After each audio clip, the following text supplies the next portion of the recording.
ஸ்ரீ சங்கரா TV நேயர்களுக்கு வணக்கம். இன்று ஜூன் மாதம் 19ஆம் தேதி புதன்கிழமை. இந்த நாளுக்கான 12 ராசிக்கும் பலன் மற்றும் பரிகாரத்தை பார்க்கலாம். இன்று பிரதோஷம். சிவனின் அனுகிரகத்தோடு இந்த நாளை தொடங்கலாம்.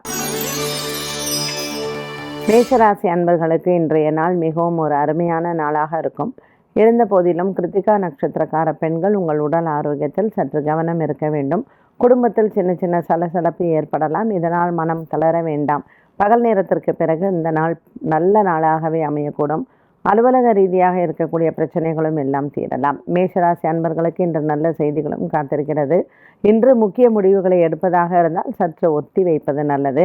ஒரு சிலருக்கு மறதியின் காரணமாக சில பொருட்கள் காணாமல் போவதோ அல்லது ஒரு இடத்தில் வைத்துக்கொண்டு இன்னொரு இடத்தில் தேடுவதோ இது போல சின்ன சின்ன சம்பவங்கள் சற்று நமக்கு மன உளைச்சலை கொடுக்கலாம். இன்றைய நாளில் காலை வேளையில் விநாயகருக்கு சிறு தேங்காய் உடைத்து நாளை தொடங்க இந்த நாள் நல்ல நாள். ரிஷபராசி அன்பர்களுக்கு இந்த பிரதோஷ நாளில் இன்று உங்களுக்கு சிவபெருமானின் பரிபூரண அனுகிரகம் உண்டு. பங்கு சந்தையின் முதலீடுகளை இன்றைய நாளில் செய்யலாம். குரு சந்திர யோகத்துடன் இருக்கக்கூடிய ரிஷபராசி அன்பர்களுக்கு இன்று திருமண யோகங்கள் கைகூட வாய்ப்புகள் உண்டு. ஆகவே அதற்கான முயற்சிகளை எடுக்கலாம். ஆனி மாதத்தில் வரக்கூடிய இந்த பிரதோஷம் வளர்பிறையில் இன்று நீங்கள் சிவபெருமானை வழிபாடு செய்வதும் மற்றும் குரு சந்திர யோகத்துடன் இருக்கக்கூடிய இன்றைய நாளில் வள்ளி தெய்வானைக்கு மாலை சாற்றி அர்ச்சனை செய்தாலும் திருமண தோஷங்கள் நிவர்த்தியாகும். ரிஷபராசி அன்பர்களுக்கு இன்று செலவுகள் அதிகம் இருக்கும். இன்று வருமானத்தை விட செலவுகள் அதிகம் இருப்பதனால் சற்று உங்கள் பொருளாதாரத்தில் நீங்கள் கவனம் செலுத்துவது நல்லது. பங்கு சந்தையின் முதலீடுகள் நன்மையை தரும். மிதுன ராசினியர்கள் இன்று நாள் முழுவதும் மிதுன ராசினியர்களுக்கு அலைச்சல்கள் அதிகமாக இருக்கும். இன்று உங்களுக்கு நண்பர்களின் அறிமுகங்களோ அல்லது உறவினர்களின் வருகையோ நன்மையை தரும். ஒரு சிலருக்கு திருமண யோகங்கள் கைகூடும். பிரதோஷ நாளில் இன்று நீங்கள் நரசிம்ம பெருமானை வழிபாடு செய்வது நல்லது. மாலை நேரத்தில் நரசிம்மருக்கு தீபமேற்றி வழிபாடுகள் செய்க நீங்கள் எடுத்த காரியத்தில் வெற்றிகள் கிடைக்கும். மிதுன ராசி அன்பர்களுக்கு இன்று மனதில் நிறைய ஒரு தைரியமும் உற்சாகமும் இருக்கும். குடும்பத்தில் இருந்து வந்த இது நாள் வரைக்கும் குழப்பங்கள் தீர்ந்து ஒரு புதிய பாதை, ஒரு புதிய வாழ்க்கையின் ஆரம்பம் உங்களுக்கு நல்ல ஒரு மன தெளிவை கொடுக்கலாம். கடகராசி அன்பர்கள், ராசிநாதன் சந்திரன் நீச்சம் பெற்று விருச்சிக ராசியில் சஞ்சாரம் செய்வது சற்று மன குழப்பங்களை கொடுக்கும். ஆயில்யம் பூசம் நட்சத்திரக்காரர்களுக்கு இன்று சற்று சோம்பேறித்தனமான நாளாக இருக்கும். ஆகவே இன்றைய நாளில் முக்கிய முடிவுகளை நீங்கள் தவிர்க்கலாம். மேலும் இன்றைய நாளில் கடகராசி அன்பர்களுக்கு கணவன் மனைவி உறவிலும் சின்ன சின்ன சலசலப்பு ஏற்படலாம். உறவினர்கள் நண்பர்களால் இந்த சலசலப்பு ஏற்படும். இன்று முக்கிய முடிவுகளை தவிர்ப்பது நல்லது. இரு சக்கர வாகனத்தில் செல்பவர்கள் சற்று கவனத்துடன் இருப்பது நல்லது. ஆயில்ய நட்சத்திரக்கார பெண்கள் இன்று காலை வேளையில் விநாயகருக்கு பாலபிஷேகம் செய்ய மன சஞ்சலங்கள் தீரும். மேலும் இன்றைய நாளில் பிரதோஷ காலத்தில் சிவபெருமானையும் மற்றும் நரசிம்மரையும் வணங்குவதனால் கடன் தொல்லைகள் குறையும். சிம்மராசினியர்கள் இன்று நாள் முழுவதுமே சிம்மராசினியர்களுக்கு நல்ல ஒரு உற்சாகமான நாளாக அமைகிறது. பழைய கடன் பாக்கிகளை வசூல் செய்வதற்கு இந்த நாள் ஏற்றதாக இருக்கும். சிம்மராசி நேயர்களுக்கு இந்த நாள் முழுவதுமே நல்ல ஒரு மனதில் தெளிவான நாளாக அமைகிறது. பழைய பாக்கிகள் வசூல் செய்வது மற்றும் புதிய கடன் முயற்சிகளுக்கும் வெற்றிகள் உண்டு. இன்று பூமி சம்பந்தப்பட்ட பிரச்சனைகளுக்கு நீங்கள் பரிகாரங்கள் மேற்கொள்வது நல்லது. வாராகி அம்மன் வழிபாடு மற்றும் வாராகி அம்மனுக்கு இன்றைய நாளில் சென்று தீபங்கள் ஏற்றி வழிபாடுகள் செய்ய 4ஆம் இடத்தில் இருக்கக்கூடிய சந்திரனுக்கு நல்ல பரிகாரமாக அமையும். கன்னிராசி நேயர்கள் இன்று நாள் முழுவதுமே கன்னிராசி நேயர்களுக்கு நல்ல ஒரு உற்சாகமான நாளாக அமைகிறது. தாயாரின் உடல் ஆரோக்கியத்தில் இருந்த குறைபாடுகள் தீரும். மருத்துவ செலவுகள் குறையும். இன்று உங்களுக்கு நல்ல ஒரு ஏற்றமான நாளாக இருக்கும். பங்கு சந்தையின் முதலீடுகள் வெற்றியை தரும். பல மாதங்களாக இருந்து வந்த மனக்குழப்பங்கள் மற்றும் பல மாதங்களாக இருந்து வந்த குடும்ப சண்டைகளுக்கு நல்ல ஒரு தீர்வே கிடைக்கும். கேதுவின் சஞ்சாரம் இன்று உங்களுக்கு நல்ல ஒரு மன தெளிவை கொடுக்கும். விநாயக பெருமான் ஆலயத்தில் பால் அபிஷேகம் செய்வதும் மற்றும் அருகம்புல் மாலை சாற்றி அர்ச்சனை செய்வதும் வெற்றியை தரும். துலாம் ராசி நேயர்கள் இன்று நாள் முழுவதுமே துலாம் ராசி நேயர்களுக்கு நல்ல ஒரு வரவேற்பை தரக்கூடிய நாளாக அமைகிறது. இது நாள் வரையில் உங்களுக்கு மன சஞ்சலங்கள் மற்றும் கடன் பிரச்சனைகளால் இருந்து வந்த மன உளைச்சல் தீரும். இன்று உங்களுக்கு ஒரு பெரிய நற்செய்தி காத்திருக்கிறது. துலாம் ராசியில் இருக்கக்கூடிய சுவாதி நட்சத்திரக்காரர்களுக்கு இன்று அவர்களுக்கு ஏற்பட்ட மன பயம் மற்றும் மனதில் இருக்கக்கூடிய சஞ்சலங்களுக்கு பிள்ளைகளாலோ அல்லது உறவினர்களாலோ நல்ல தீர்வுகள் கிடைக்கும். துலாம் ராசி அன்பர்களுக்கு இன்று நாள் முழுவதுமே அலைச்சலும் அதிகமாக இருக்கும்.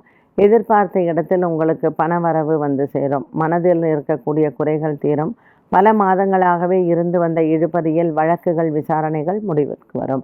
இன்று புதன்கிழமை பிரதோஷ காலத்தில் சிவபெருமானையும் நரசிம்மரையும் வணங்க எடுத்த காரியத்தில் வெற்றிகள் கிடைக்கும். விருச்சிக ராசி நேயர்கள், இன்று சந்திரன் உங்கள் ராசியில் சஞ்சாரம் செய்கிறார். விருச்சிக ராசி நேயர்களுக்கு மனதில் இருக்கக்கூடிய குறைகள் தீரக்கூடிய நாளாக அமைகிறது. குரு பகவான் 7ஆம் இடத்தில் இருப்பதனால் திருமண யோகங்கள் கை கொடுக்கும். இன்று காதலர்களுக்கு நல்ல ஒரு வெற்றி நாளாக அமைகிறது. திருமணத்தை பற்றி பேசுவதோ அல்லது திருமண முயற்சி எடுப்பதோ இன்று உங்களுக்கு வெற்றியை தரலாம். இன்று நீங்கள் சிவபெருமானுக்கு மாலை சாற்றி அர்ச்சனை செய்வதும் மற்றும் நந்தி தேவருக்கு அருகம்புல் மாலை சாற்றி அர்ச்சனை செய்வதும் கிரக தோஷங்களிலிருந்து நீங்கள் வெளிவரலாம். விருச்சிக ராசி நேயர்களுக்கு இன்று மனதில் பாரங்கள் குறையக்கூடிய நாளாகவே அமைகிறது. தனுசு ராசி நேயர்கள், இன்று நாள் முழுவதும் தனுசு ராசி நேயர்களுக்கு அலைச்சல்கள் இருக்கும். ஒரு சிலருக்கு தகப்பனாருக்கு உடல் ஆரோக்கிய குறைபாடும் மற்றும் தகப்பனாரின் உடல் ஆரோக்கியத்தில் நீங்கள் மருத்துவ செலவுகள் செய்யக்கூடிய ஒன்றாக அமைகிறது. தனுசு ராசி அன்பர்களுக்கு இன்று அலுவலக ரீதியாக இருந்து வந்த குறைகளும் மாறும். உயர் அதிகாரிகளிடத்தில் இருந்து வந்த பிரச்சனைகள் மற்றும் அவர்களிடத்தில் இருந்து வந்த மோதல்களுக்கு நல்ல ஒரு மாற்றத்தையும் உங்களினுடைய மனக்குறைகளும் தீரும். இன்று விநாயக பெருமான் வழிபாடும் மற்றும் பிரதோஷ காலத்தில் சிவபெருமானுக்கு அபிஷேகமும் செய்யலாம். இன்றைய நாளில் நந்தி தேவருக்கு மாலை சாற்றி அர்ச்சனை செய்வது சிறப்பு. மகர ராசி நேயர்கள், இன்று மகர ராசி நேயர்களுக்கு அலுவலக ரீதியாக இருக்கிற குழப்பங்கள் தீரலாம். இடமாற்றங்கள் மற்றும் பதவி உயர்வு தகுந்த நேரத்தில் வந்து சேரும். நண்பர்களால் இன்று நற்செய்திகள் ஏற்படும். திருவோணம் மற்றும் உத்திராடம் நட்சத்திரக்காரர்களுக்கு இன்று பெண்களால் உங்களுக்கு நன்மைகள் ஏற்படுவதும் மற்றும் பெண்கள் மூலமாக உங்களுக்கு தன லாபங்களும் கிடைக்கும். பங்கு சந்தையின் முதலீடுகள் நன்மையை தரும். இன்று மகர ராசி அன்பர்களுக்கு மனக்குறைகள் தீரக்கூடிய நாளாக அமைகிறது. குடும்பத்தில் இருக்கக்கூடிய சின்ன சின்ன குறைகளும் தீரும். மகர ராசி நேயர்கள் இன்று சிவபெருமானை வணங்கலாம். கும்பராசி நேயர்கள், இன்று நாள் முழுவதுமே கும்பராசி நேயர்களுக்கு நல்ல ஒரு உற்சாகமான நாளாக அமைகிறது. குடும்பத்தில் இருந்து வந்த சண்டை சச்சரவுகள் மாறும். நீண்ட நாளாக இருந்து வந்த குடும்பத்தில் குறை மற்றும் பிள்ளைகளால் ஏற்படக்கூடிய பிரச்சனைகளுக்கும் தீர்வுகளை காணலாம். இன்று உங்களுக்கு உறவினர்களால் நன்மைகள் ஏற்படும். பிரிந்த குடும்பங்கள் ஒன்று சேரும். வழக்குகள் விசாரணைகள் இருப்பின் அது உங்களுக்கு சாதகமாக முடிவடையும். 2 சக்கர வாகனங்கள் மற்றும் 4 சக்கர வாகனங்கள் மாற்றுவது வாங்குவது சம்பந்தப்பட்ட முடிவுகளை எடுக்கலாம். மீனராசி நேயர்கள், ரேவதி நட்சத்திரக்காரர்களுக்கு இன்று மாலை நேரம் வரைக்கும் சந்திராஷ்டம தினமாக அமைகிறது. மீனராசி அன்பர்களுக்கு இன்று காலை வேளையில் ரேவதி நட்சத்திரக்காரர்கள் முக்கிய முடிவுகளை தவிர்க்கலாம்.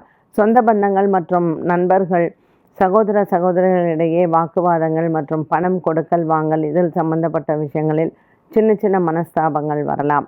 மீனராசி அன்பர்களுக்கு பல நாட்களுக்கு பிறகு இன்று உங்களுக்கு மன நிறைவும் சந்தோஷமும் குடும்பத்தில் இருக்கக்கூடிய குழந்தைகளால் ஏற்படும். இன்று சந்திர பகவானின் சஞ்சாரம் பாக்கியத்தில் இருப்பதனால் பிள்ளைகளால் நன்மைகள் ஏற்படலாம். மீனராசி அன்பர்களுக்கு இன்று குலதெய்வ பிரார்த்தனை சிறந்தது. பிரதோஷ நாளில் இன்று சிவபெருமானையும் மற்றும் இன்று நரசிம்மருக்கு தீபம் ஏற்றி வழிபாடுகள் செய்ய வெற்றிகள் உண்டு. 12 ராசிக்கும் உண்டான பலன் மற்றும் பரிகாரத்தை பார்த்தோம். இந்த நாளுக்கான கேள்வி என்ன பார்க்கலாம். குடும்ப ஒற்றுமைக்கும் உறவுகள் வலுப்படவும் எந்த கிரகத்தினை வழிபட வேண்டும், எந்த மாதிரியான பரிகாரங்கள் செய்யலாம்? இந்த சொத்து சம்பந்தப்பட்ட தகராறு அப்படின்னு எடுத்துட்டீங்கன்னா இது எல்லா உலகம் முழுவதும் இருக்கக்கூடிய ஒன்று தான். ஸோ பூமி சம்பந்தப்பட்ட விஷயங்களுக்கு எந்த கிரகம் நமக்கு ஜாதகத்தில் வலுவாக இருக்கணும்னா செவ்வாய். ஸோ செவ்வாய் மற்றும் புதன் இது ரெண்டும் தான் நமக்கு பூமி சம்பந்தப்பட்டது. இது ஜாதகத்தில் வலுத்து இருந்தால் நமக்கு என்ன சண்டை போட்டாலும் அது நமக்கு சாதகமாக வரும். இப்போ சில பேர்லாம் பார்த்திங்கன்னா ஒரு 20 வருஷம் 30 வருஷம் அவங்க அப்பா வீட்டு சொத்துக்காக சண்டை போட்டவங்களாம் இருக்காங்க. அது கோர்ட்லேயே இருக்கும். யாராலையும் அனுபவிக்க முடியாமல் இருக்கக்கூடியது. ஸோ அந்த மண்ணுக்குண்டான தோஷம் இது பரம்பரை சாபத்தினாலும் ஏற்படும். இல்லை நம்ம செய்யக்கூடிய கர்மவினையினாலையும் அது பாதிக்கலாம். அதனால் இந்த பிருத்வி பூமியின் சம்மந்தப்பட்டதுன்னு சொல்லக்கூடியதில் நம்ம எதற்கு பரிகாரம் செய்யணும் அப்படின்னு பார்த்திங்கன்னா வராகரை பிரார்த்தனை பண்ணுறது ரொம்ப நல்லது. வாராகி அம்மனையும் பிரார்த்தனை செய்யலாம். ஸோ வராக கவச்சம் சொல்லி நமக்கு திருமலையில் இருக்கக்கூடிய வராகருக்கு பிரார்த்தனை பண்ணால் அந்த பூமி சம்பந்தப்பட்ட தோஷங்கள் நிவர்த்தியாகும். நேயர்களே, இன்றைய பதிவு எல்லாருக்குமே ரொம்ப ரொம்ப பயனுள்ளதாக அமைந்திருக்கும். இந்த நாள் இறைவனின் அனுகிரகத்தோடு எல்லாருக்கும் இனிய நாளாக அமைய வேண்டும் என்று கூறி விடைபெறுகிறேன். நன்றி, வணக்கம்.